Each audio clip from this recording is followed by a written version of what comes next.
Hey everyone on Instagram, welcome to our weekly Q&A. Facebook's tuned in as well, and we got Periscope today, so going through live on 3 platforms. This is like the second time that we've ever done this, so hopefully some people on Periscope like what we're doing here and we kind of talk to it. I'm Ed Hutchinson, as you may know, because you see a lot of me on our content. Who are you? I'm the silent one. I'm the silent one. No. He's the guy that does all of the actual work in terms of real estate and doesn't just talk about it all day. Dave Johnston, obviously Hutchinson, Johnstone. Thank you guys for tuning in. Happy Friday. Happy Friday. And on that note, I have to apologise because I normally do not dress down Fridays. I do pink shirt Fridays. Woke up this morning and realised I have no pink shirts in my wardrobe, and they're all at the dry cleaners. So I went with a pink tie, and I think it's a kind of gross pink. So hopefully that kind of makes up for. It's pretty horrible, isn't it? Salmon. Yeah, I mean, it's kind of like, yeah, I don't know, like kind of neon pink. My suit and tie was, must be at the dry cleaners. Yeah, haven't bought it yet. Anyway, guys, hope you're good. So what we normally do in these talks, we go through a few of the sort of updates of what we've been up to in our real estate career, what's happened over the last week, because actually I think there's a lot of people out here there who find real estate really, really interesting, kind of want to know, and the amount of like social events that we go to and we get asked, how's the market? What are you guys up to? And I think it's actually just quite an interesting sort of topic to talk through. Yeah, and all the different facets that, you know, we're actually getting to touch a lot of the different areas from leasing, residential, commercial, working with developers, working with property managers. Short-term Airbnb. Yeah. We're kind of doing everything in regards to real estate. Well, I hope we are anyway. If there's anything you think we're not doing, let us know and we'll jump on that immediately.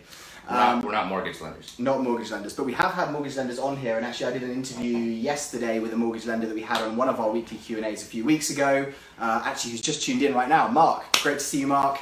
Definitely if you have any mortgage questions or you'd like us to do more content along the mortgage and lending side, because obviously that's a very important part of buying a house, do let us know. And you know, first-time buyers have a ton of questions. You know, it's a daunting process, and we work with great lenders that can ease a lot of that concern and take a lot of the stress out of it and simplify it. Yeah, exactly. There's just so much like weird terms and things that obviously you don't deal with on a day-to-day basis. Yeah, it can be scary, and obviously, you know, your first purchase, it's such a big investment, and it's such a big decision in your life. But we're here, and the lenders are there to make the process as smooth and as enjoyable as possible, yeah. And actually that goes back to what we're trying to do with these sort of social media channels. If you're following us, if you're asking questions, whatever it is, we'd like to be your resource. I think it's amazing that we can sit down here for 20 minutes every week with now how technology is, and we can basically answer any questions that you guys have, as opposed to us having to make a meeting, go and drive somewhere, meet for a coffee. Like, we'd like to be your platform and your resource to ask any questions. Anyway, Dave, so we've had a pretty busy week this week. We had actually a closing on Tuesday. But busy month, yeah, which is actually a great thing. I think one thing that, like, I hear a lot of people complain about how busy they are at work. With us, it's always that weird mix of like, if we're complaining it's too busy, it's actually a really good thing. Yeah, absolutely. Busy is good. If it's not busy, we're not making money and we're not actually sort of building our careers and doing what we're trying to achieve. Exactly, 100%. So actually we closed one for a really close friend and client of both of ours. We sold him a house earlier this year in Hollywood. It was actually used to be, what's his name? I've just had a complete mind blank. So have I. Famous actor. Anyway, we'll come back to that. So we sold him a house. He's moved into that in Hollywood. Obviously, he had a house in Venice, which is where Dave and I live. It was not going to be one where he was thinking about maybe leasing it out. We took him through some comparables of what he would get per month, and obviously his carrying costs with his mortgage and property taxes, etc. He decided that actually it made more sense for him to let that go or to sell it. And so we kind of had a pretty easy transaction with that, I would say, generally. I mean, there are a little few hiccups, but actually, all in all, it's about as smooth as you want it to be. Yeah. And actually, I think the basis of that, weirdly, is it never actually hit the market. So we went through some comps with him, decided what the price would be, agreed on that. We have an awesome network within our brokerage now, where we almost can reach out to every one of 2,000 agents, are we now? Yeah, about 1,800 agents. 1,800 agents, and we can basically say, look, we have this property coming to market, this is what the cost is going to be, it'll be this market in a couple of days. If you have any clients for it, let us know. Now, we have a great broker in our office called Mark Hitching, does a lot of business in Venice specifically, and actually he had a client. Yeah, actually when we met with stagers. We had a staging company scheduled for the following week. We had photographers scheduled for the week after that. Yeah. And we were planning our whole, marketing spread, video, photo packages, and we happened to announce that we had this upcoming listing, and then we floated it around to our closest network of agents and friends, just to make them aware, because it's always good to give a little notice in case they have a buyer that they've been looking for properties for a while. They want to know what's coming first. And actually, that's a new thing that our brokerages released as well, private view. Yep. So it's almost like before it hits the MLS, if you've got any listings, go to pacificunion.com, click on private view, and you get a head start on what is going to be coming to the market. And I think they've got like 88 listings at like $190 million now or something up there. Yeah. So even just to look at properties that are pretty insane to look at, it's quite good. Yeah, it's great. And you can plug in, specifically which neighborhoods you're looking at, and you'll be fed any new listings that are not on the market yet, that are basically coming soon or are still technically off market.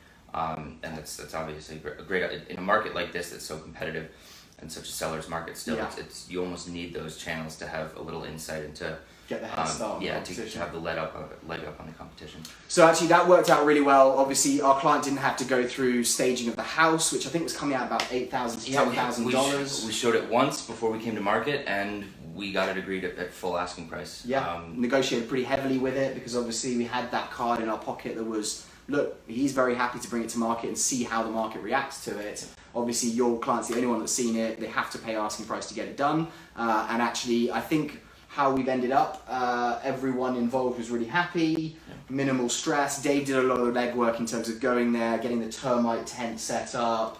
Luckily it's quite close to where we live. Yeah, there's some issues during inspections. So we had to fumigate the property. There was issues with the sewer lines, but the seller was very amenable, and he wanted to get the deal done, so he agreed to certain credits, he agreed to do certain work, which I think is a nice client to have, really, isn't it? Because we do have some clients sometimes. Yeah, there's you always get clients that don't want to do any work, really, and especially in a market like this that is a seller's market, and there's so many situations where you've got multiple buyers, you've got backup offers, and the sellers are basically like, listen, take it or leave it. Yeah, it is as it is. There's a line of people that will take the property, so it's good to have more level-headed sellers. So that was a good sell. If you guys have any questions as well, by the way, put them up on the screen, or reach out to us directly. We're always open for you guys at any point to ask any questions. I've actually been getting a lot of DMs on our Instagram channel from people wanting to get into real estate, moving to Los Angeles, and we're here for a resource for that as well. We're not just here to give you buyers or sellers advice, which is in our own interests. If you're actually interested in real estate and you see that as a potential career path, we'd love to help in any way that we can, because I think karma's good. Yep. Put it out there and things come back in your direction. Okay, other deals we did 2 other leases as well. So it's fun. Yeah, we did two big leases in Venice, one commercial, one residential. What were the prices on those? Were $8,500 a month and $9,000 a month. Which actually, I think it's that weird perspective thing, isn't it? Because to us, sometimes we see properties that are $100,000 a month in the markets that we service and we sell to. Yeah. But I think that $9,000 a month for 99.9% of the rest of the world, even the US, is a pretty.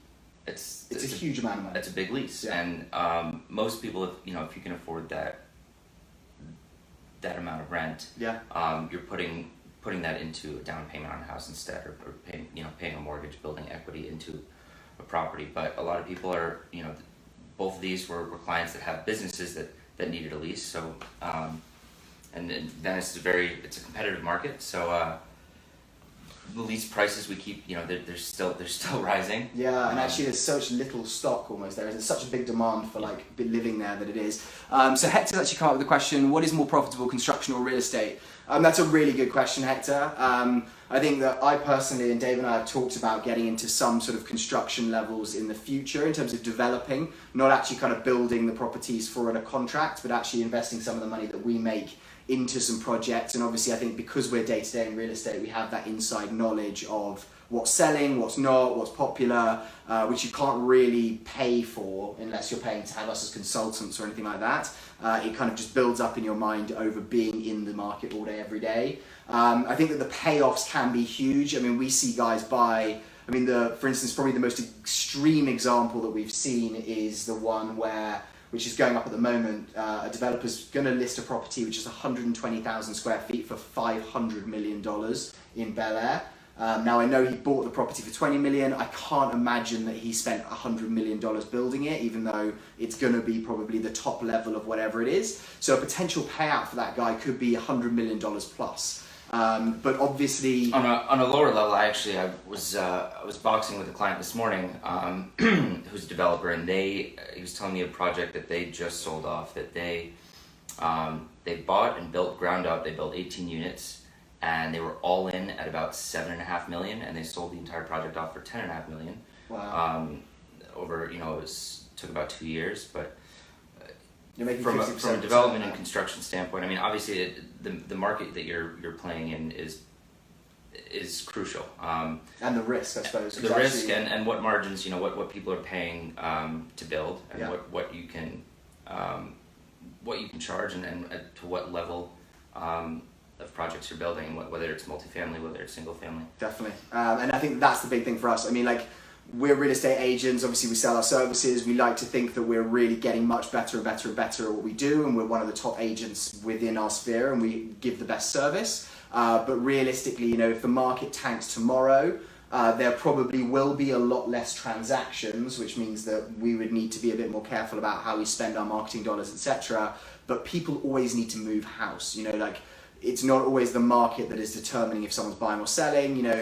People die, people have children, they need to upsize, they need to do certain things like that. So I would say that we have a bit more stability potentially as opposed to a developer who locks up a lot of capital in a property, is paying mortgage rates or paying construction costs, which can vary and is dependent on the market. I think the payoffs can be bigger. It's a bit of, not the lottery, but it's a lot more of the bigger risk, bigger rewards, whereas we are building that knowledge. Hopefully we get to do a bit of both, I would say, in the future. But great. Yeah, and it's amazing to see how many developers now have their selling license or their broker's license. Absolutely. And likewise, how many agents have their general contractor's license, and they're dabbling in all of it.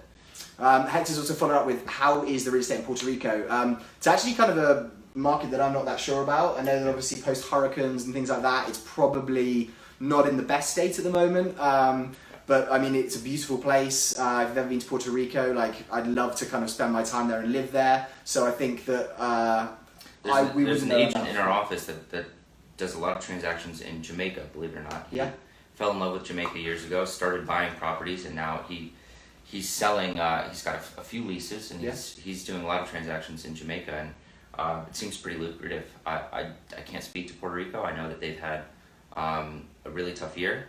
I don't know what the market level is there. Doing. But actually, if you'd like to know, I mean, I'm sure we can do some digging. We can find some agents there. Reach out to us personally, and we'll try and see if we can make that connection. I think that actually on that's a good point as well. We've always thought, obviously, we're dominant LA. We need to build our name and kind of take a big chunk of the market here before we're recognised and we really go international or across the country. But that's definitely, I think, future plans for us. Like 100%. We've sold in Florida, but we referred some business to Hawaii. We thought there was there was going to be a big sale there. We worked with an agent in Spain. We were looking to transact there. The doors are open, and you don't necessarily need a license in a certain market. You can work with agents in that market or work with attorneys and still be able to represent your clients in wherever markets they want to purchase. And I find that actually with the markets that we deal with, being the very high-end luxury markets, it's almost a very global international market. The people that can afford a $20 million house in LA often have properties in other parts of the world. So that's definitely a network that we're trying to break into and kind of become that international broker. And actually on that, we had a coffee with Aaron Kerman, who's probably the #1 agent in our Pacific Union, the 1,800 agents that we are. And he does a lot of, or he says that actually he's done a lot of international. Yeah, he's done business all over the globe. Yeah. And he's now built up that clientele. He's got that book of business from buyers all over the globe, and it's great to be able to work with them and represent them no matter where they want to do business. And I suppose actually it protects you in terms of if LA market goes downhill for whatever reason, at least you've always got, I mean, the global economy and the downturn in 2007 and 2008 did have a global impact, but there were still places that were selling very strongly. And I think the more that we can sort of spread our wings and make sure that we're, global international realtors as opposed to just being we'd love LA. to have experience selling in other markets. So if any of you guys have any connections, any tips, we've made some good connections obviously from London, but let us know because we would love to build that network across the globe. Anyway, moving on. So that's what we've been up to. Hope you guys have had a great week wherever you are. We kind of thought that actually we'd go through some of the one of the headlines actually that's up in the Real Deal at the moment. We find that obviously talking about what we're up to is very interesting to us and to our family and to our sort of network, and hopefully really interesting to you. But also I think people are very interested in the big headline stories. That's why newspapers are popular, etc., etc. And we like to give you what is the sort of big topic of the moment at the moment. So we actually released it in our mail out yesterday. We do a weekly sort of market news update. If you guys want to be a part of that, reach out to us. We'll add you to the list and it will go out every Thursday. But Mohammed Hadid, who is a big developer in LA, he's actually the father, as many of you will know, of Gigi Hadid and Bella Hadid, the models. He builds a lot of very high-end luxury properties in Los Angeles, Bel Air specifically. He's had some turbulent years actually, where he seems to just have some very strong connections in the right places. And if he is trying to get something built, he just builds it. Now this happened about a year ago on 901 Strada Vecchia.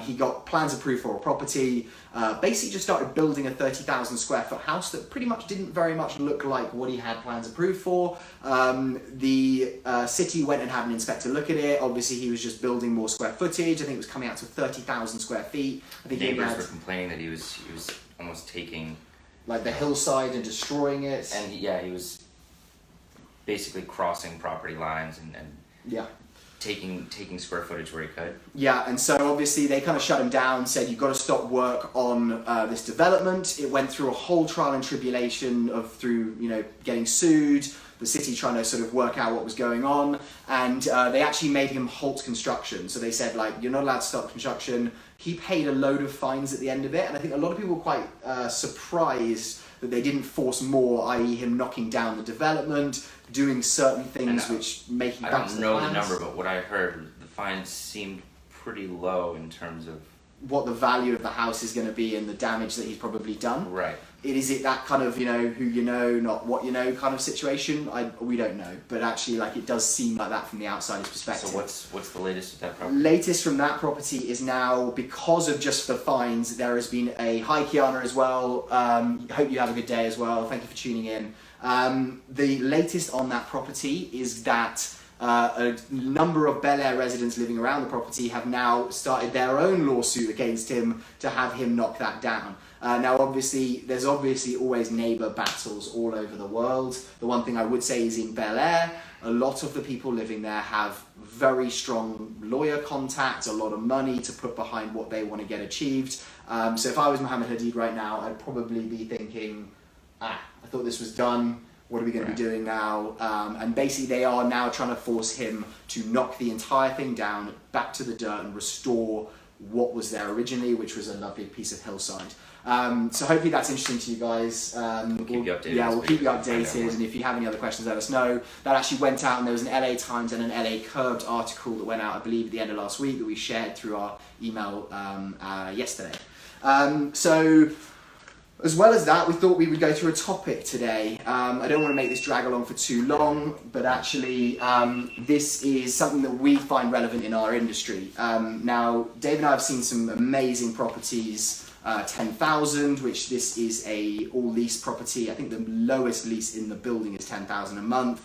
Incredible amenities in there. Nick, our teammate, actually did a lease for one of our clients in there recently, and what we've noticed is a lot of these high-end luxury developments, what they do is they build these incredible print, booklets. They're very, very nice feeling. They're kind of very high-end, and obviously when you're trying to sell something that is very luxury, it seems that is the kind of... It's a good leave behind.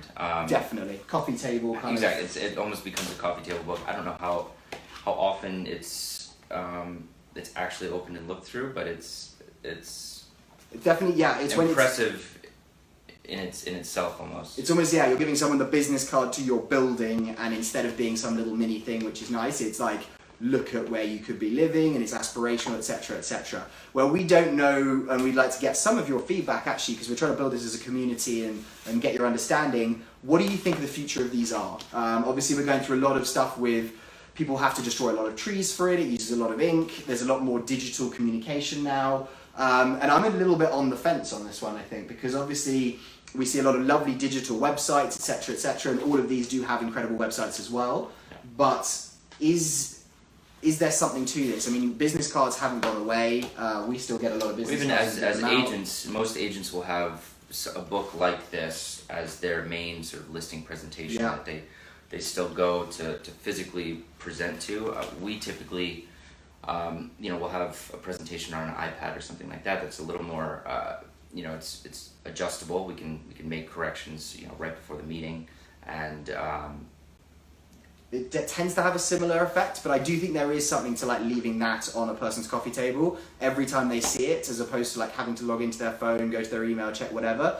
It stays there, and it's a good conversational piece. But what do you guys think? What's the future of it? Are these going to fade out, and it's only going to be the super luxury properties that have it? Are they going to be just as prevalent in 5 years? We're going to have just as many people printing them out? Or made from all recycled materials. Oh, yeah, that's a good one. I mean, maybe that's something that we go down on some of our future listings, because we live in LA, people care about the environment. Yeah, Venice and Santa Monica, it's almost mandatory at this point. Yeah, and we surf in the ocean every day, and we definitely see a huge amount of pollution in there that is kind of changing the environment. So let us know what you think, guys. Do you think these are going to stay? Do you think they're going to get changed? Are they going to be digital? We'd love your feedback.